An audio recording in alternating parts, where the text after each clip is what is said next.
haala gaariidhaan dibadhee yaada.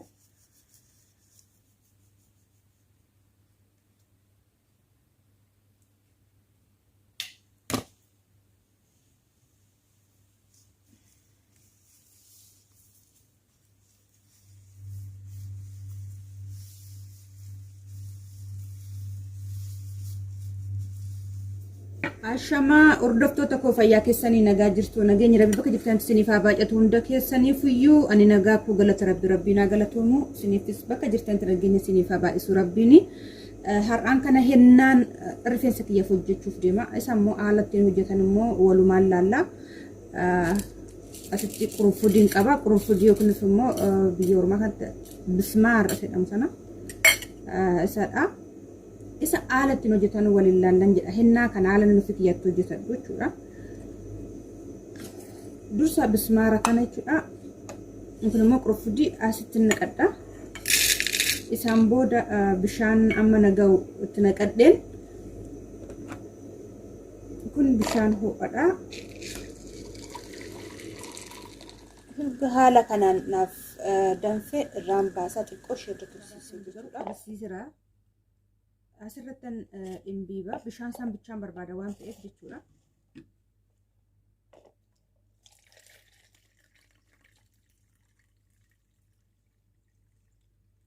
Inni kun hennaadha. Dura isin agarsiisira. Hennaa kana hunda isaan itti fayyadama.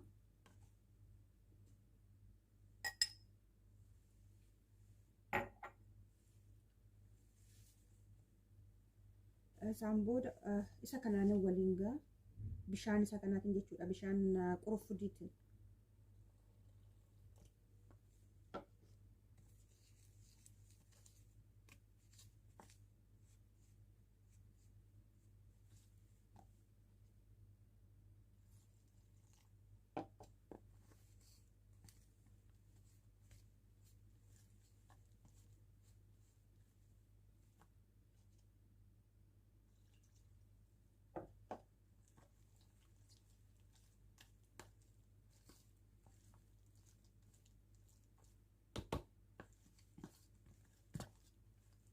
Baay'ee bareedaadha isa qurunfudii fi hennaan rifeensa keenyaaf rifeensa keenya bubuqqa'uuf dheerinaaf hennaa bifa isaatiif yookiin halluu isaa bareedinaaf yoo barbaadu baattan hennaan hin jira hennaa garaagaraa halluu hin qabne jechuudha kan rifeensa keenyarraa fakkeenyaaf hennaa diimaan hin jira adiin hin jira gosoota hedduu jira sin hennaa kana mana kanaa kana yoo barbaadu baattan an rifeensa keessan irraa mul'anne gurraacha akka rifeensa keenyaa hin jira isa godhachuu hin dandeessu.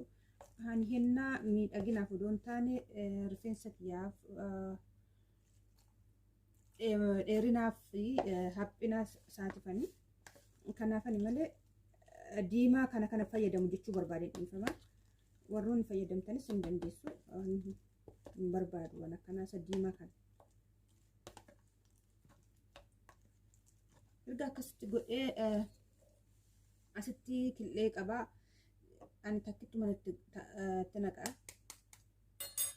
sin akka barbaadanitti lama soo barbaadan takkitti godhee killee takka isaan booda immoo oliivoolii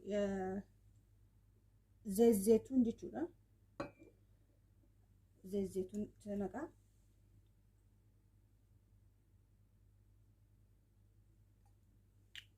Garuu hennaan zayit qibaata yoggaatti goone nuuf hin qabatu waan isaaf otoo hin taane halluudhaaf hin barbaanne isinii galee ani halluudhaaf waliif naan makame nan tursiisa xiqqoo ishee akkuma waliin makeen ooyilii fi wantoota hin barbaadu erga waliin makee gara rifeensa kootti hin dibadhu xiqqoo isheen nan teessisa sa'aatii gimmaashas ta'u isaan booda gara rifeensa kiyyaatti dibadda.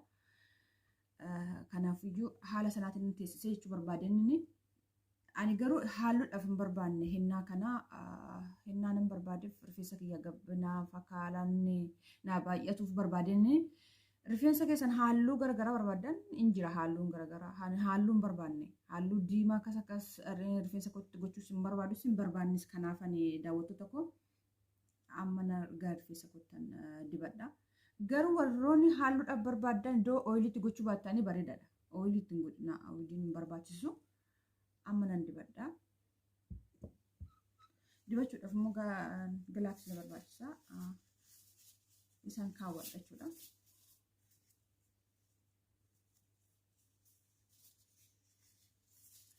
warroonni halluudha barbaadan zayita itti niqnaa yookiin immoo ooyilii itti dibna. Ooyilii wajjin itti dibattan rifeensa keessan isiniif qabachuu dhiisuu danda'a. Kanas isin jedha. Hinnan waan bichaasaa okkoo baasaattis dibachuu hin dandeessu.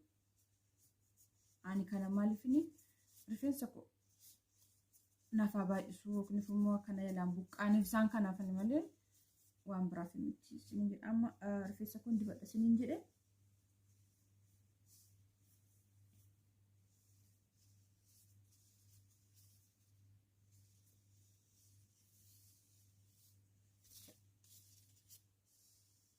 Rifeensi kiyya goggogaadha. Uma ooyiliin qabu.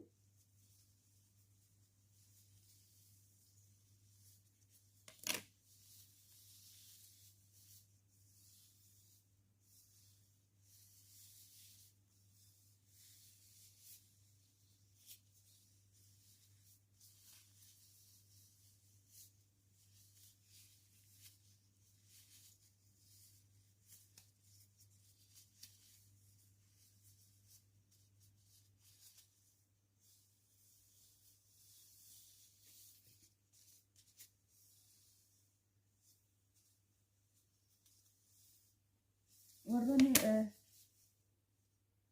bifa isaatiif yookiin immoo halluudha barbaadan haaluma halluutiin guutee jira. Diimanis hin jira, adiinis, gurraachis. Ani garuu baay'inaan gurraachan dibadhu. Garuu waggaa tokkotti yookiin yeroo takka akkasuma dibadhe malee hin dibadhu. Rifeensa binaaf garuu gaariidha.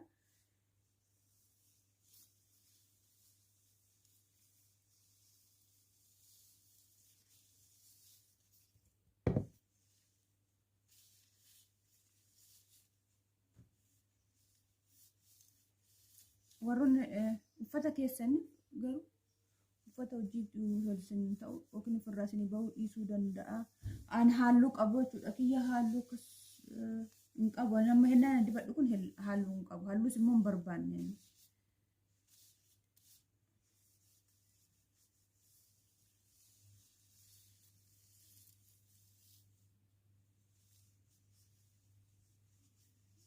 Halluu hin barbaanne rifeensa kiyya naaf bareessuun malee. Mukni muka wallaa ga'uun waliin masaajii godha. Baay'ee qorradas namadha. Baay'ee bareeda. Haala gaariidhaan dibadhee yaada.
ishee akkasiitiin akka inni jala uffata kuusis anas nam xumura rifeensi kiyya akkasitti waliin hin jedha.